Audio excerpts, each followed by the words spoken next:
Haha! Welcome to another video. I am Tiny Tom Logan and we're here to discuss should you be buying the 3080 12GB. I've started calling it the 3080 V2 for some strange reason.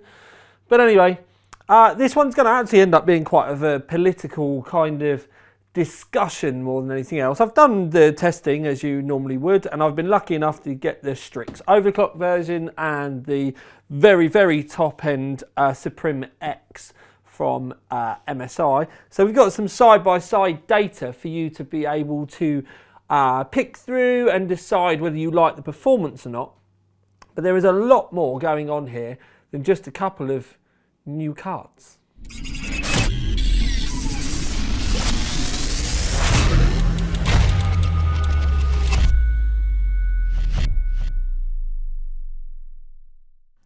So yes, 2 cards in total, and I'm going to kind of move them around because at the end of the day we do need to do a lot of discussions with these cards.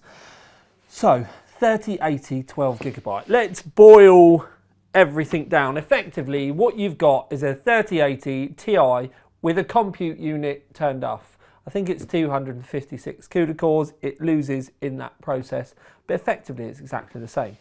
So is it speed binned off?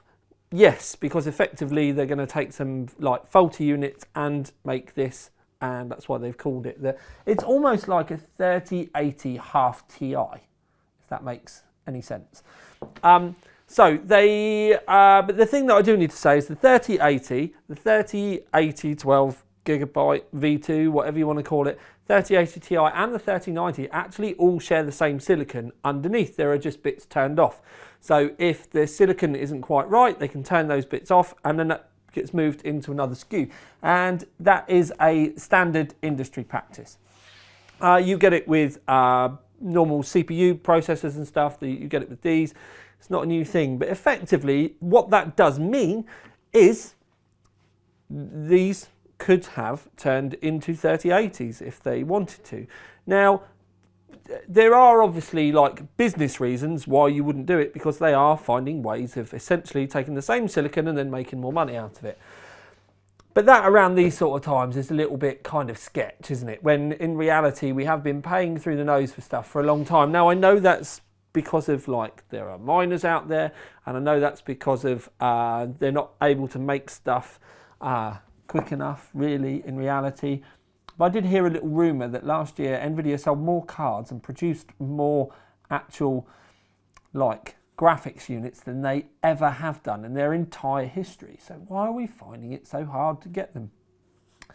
Could blame miners, could blame the amount of them that end up in Eastern Europe and Russia and that sort of stuff. But again, political rant. Now, the reason why I'm over here is because there are graphs coming up. And as you will have seen, it actually does perform fairly close to a 3080 Ti, which is a nice thing. It hasn't had a massive difference on when we originally tested the 3080 Ti. So that's a good thing. We've obviously had some driver updates, but it hasn't made that big a deal. But the problem is, Nvidia haven't given us any MSRP prices. Nvidia didn't even want the press to have drivers before the official launch day. This is kind of like something that they're doing and shoving it under the radar. We've not seen a Founders Edition. Big vendors like this were actually told, do not send to the press until launch day, which is why you haven't had a massive flood of reviews, because I have a funny feeling they knew that it wasn't necessarily going to be the best thing since sliced bread. Now, these ones are expensive ones. So the Asus is going to be around the 1,650 euro mark. Now I have to say euros because Asus UK haven't given me a price. None of the retailers really know what's going on either, and I don't know whether you've noticed, but none of the retailers and e-tailers have even put them up for pre-order because there doesn't seem to be any of them around, which is quite strange in itself. The MSI one looks like it's going to be over £1,700, and that puts both of these at the price that the manufacturers listed them as being when the original 3080 Ti come out. So you get almost 3080 Ti performance but for the same money. And then obviously by the time that you've got the distributor charges and then like e-tailers have taken a cut, they're probably going to be more money anyway. It's going to be the sort of point where CCL are probably going to have these over £2,000 each, which when you say that out loud is nuts.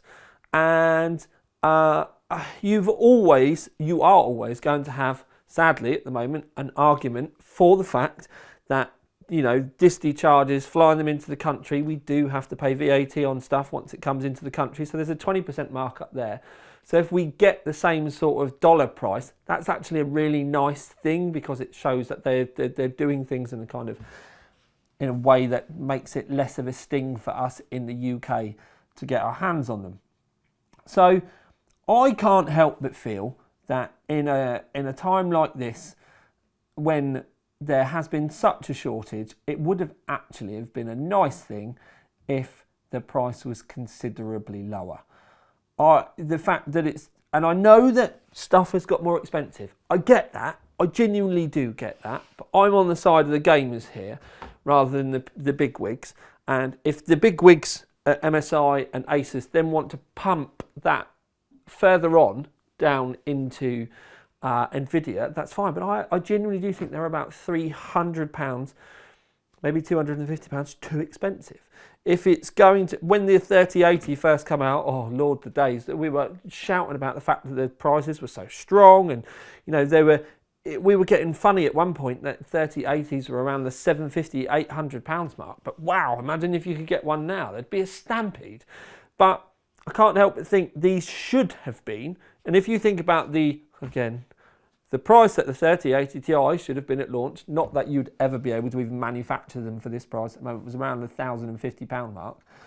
I actually kind of feel like if these came in around the £1,200 mark, I mean these ones, £1,300 mark, I think they would stand a better chance. I mean, the problem is it doesn't matter what I say. If these land in a shop, they're going to get bought. And they're either going to get bought at a strong price and end up on eBay for people without a choice. I wanted to kind of put an expletive on it, but for people without a choice. But then again, most of the eBay cards end up going on to miners and stuff anyway, so it doesn't really matter. I really don't like the graphics card market at the moment, and these aren't going to make things any better. There are a few reviews out there that people are going, oh yeah, brilliant, nice performance. And in reality, it is very much a review of two halves, because it is quite close to the 3080 Ti performance. Probably closer than I was expecting, so that is kind of nice. But the pricing and all of that sort of stuff, I just can't get on board with. Like, it's a sad one in reality. I would have liked to have had one significantly cheaper so that we could have said nicer things. I would also have liked to have been able to have gone onto an e-tailer and seen an awful lot of stock. So the fact that we're getting high prices, still not seeing any stock, is it a paper launch? Where are they coming from? What the heck is going on? Why have I rushed to produce a review when in reality everyone's kind of like doing a bit of Laurel and Hardy at the moment? I know you're going to look at this when there is stock, or you know, when you're looking back later, and you know that's why the results are there. That's all of that. But this, I cannot help but feel, is and this isn't an Asus, well, these cards are Asus and MSI obviously trying to make their profit, because at the end of the day, the coolers are the same as the old models, the PCBs are the same as the old models, so there's no extra kind of like tooling and manufacturing costs. It's just a different die in the middle and solder those bits on, chuck it out the door, print a slightly different box. But there is well, they'll say there's not, but there will be an awful lot of like profit going in with these compared to the other ones. And yes, they want us to review these because they're more expensive and they want people to kind of be talked into it. And if you were to push me out of these two, the MSI is the faster one. But weirdly, because it's cheaper, I'd pick the Asus. It's a nice card, it looks nice, it's built nice. The MSI is, you know, for the prices that I've been given, seen, I think the MSI is just too much money. And the Suprim X literally is their top flight one. So I kind of get it, but at the same time, but what is nice actually, when you think about it, is we've actually got MSI consistently kicking ROG cards in the teeth at the moment. It's almost like ROG have kind of lost their way, because they used to be the fastest. You could just buy an ROG Strix card and it was meant to have been mental. They don't do matrix cards anymore. And it's like, well, they're kind of like, they're almost slipping into the middle ground. MSI have really pulled their socks up and cracked on. So I understand that you need to pay a premium for that, but there's a premium and then there's a premium. We're going to start calling it MSI tax soon. Anyway, big rant video. Performance was there. MSI was quicker. Asus would be the one that I'd buy, assuming that if and when you can get them into the shops, they're cheaper. But in reality, what would I do? If you could get them, I'd rather have a 3080 Ti for the money that the 3080 Ti's should have been. But if you look, there hasn't been any for ages. In that, like, the amount that actually go to an e-tailer and get sold as individual cards now is like, and is that because of this? I don't know. The graphics card market is properly messed up at the moment. I know we've got some more launches coming as well, which I've been signing NDAs for. The only thing that I did think was kind of nice on these cards specifically is the fact that they're low hash rate. And it's LHR on both of the cards. But it does make me wonder whether the cheaper ones will still be LHR or not. So that's something that needs to kind of like be nosed into when and if they ever get seen online. And we didn't give either of them an award because from the way it looked, it was less performance for the same money that they were not so long ago. And I don't care that times are changing and stuff like that.